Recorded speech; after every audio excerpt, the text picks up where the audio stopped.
All right, let's jump right in. Most of us, we see the Quran as a source of spiritual guidance, right? But what if there's something else hidden inside? What if it's also this incredibly complex puzzle, a kind of tapestry woven with numbers? I mean, just think about it for a second. You're looking at over 6,000 verses. And these weren't revealed all at once. This happened over 20 years. Trying to find a pattern in that's a huge task. And it's not just the number of verses.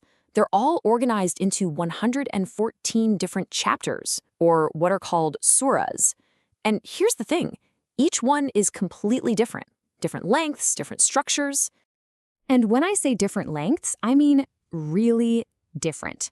The scale is it's immense.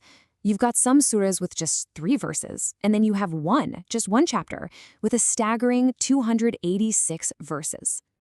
So you can see how it might feel like this giant, beautiful labyrinth of wisdom, which naturally leads to a pretty big question. Is there some kind of hidden order to all this complexity? Is there a system at play?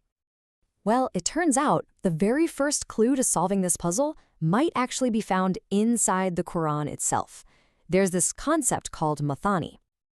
Now, mathani, it's not just about repeating things for the sake of it. No, it's way more clever than that. Think of it as a purposeful, structured kind of repetition.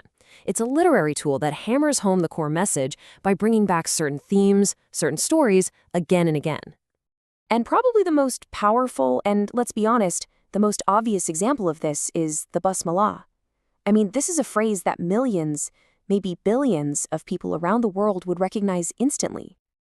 So that phrase, in the name of God, the most gracious, the most merciful, get this. It appears exactly 114 times. It creates this constant unifying rhythm that runs through the entire book. But this whole idea of mathani, it goes so much deeper than just one phrase. You see it in entire stories. Take the story of the prophet Moses, for instance. It shows up in more than 20 different chapters, and each time it's highlighting a slightly different lesson. And this repetition even spills over into daily life, right? The basmala itself is repeated by Muslims all the time, making it a kind of living, breathing mathani. Okay, so that's mathani. But that's really just the first layer of the onion. Now let's peel it back and look at something even deeper, a numerical pattern that is just fascinating. There's this method, it's called the unity cycle. And the whole idea behind it is to take the entire complex numerical structure of the Quran and boil it all down to a single unifying number. Pretty wild, right? And the best part? You don't need to be some math genius to figure this out. Seriously, anyone with a pen and paper can follow these 4 simple steps. Let's walk through it. So you go through those first 2 steps for all 114 surahs. You sum the digits of the verse counts, you add all those results together, and you land on a grand total 908. Okay, so what do we do with 98? We follow the next step. We simplify it. 9 plus 0 plus 8 is 17. And 1 plus 7 is 8. It all collapses down to one single final number, 8. So 8, that's the number.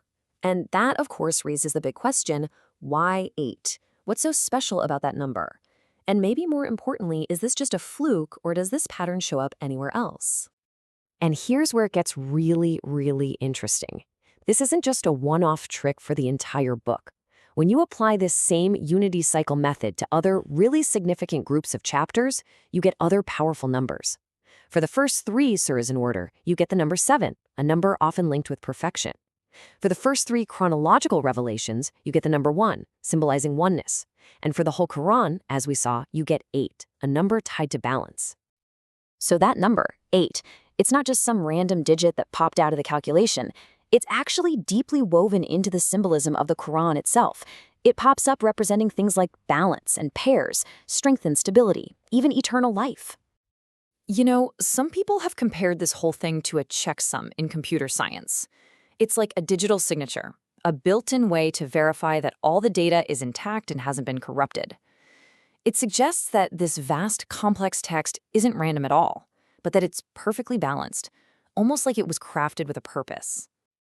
Now, as fascinating as all of this is, it's really important that we put on our critical thinking hats for a moment.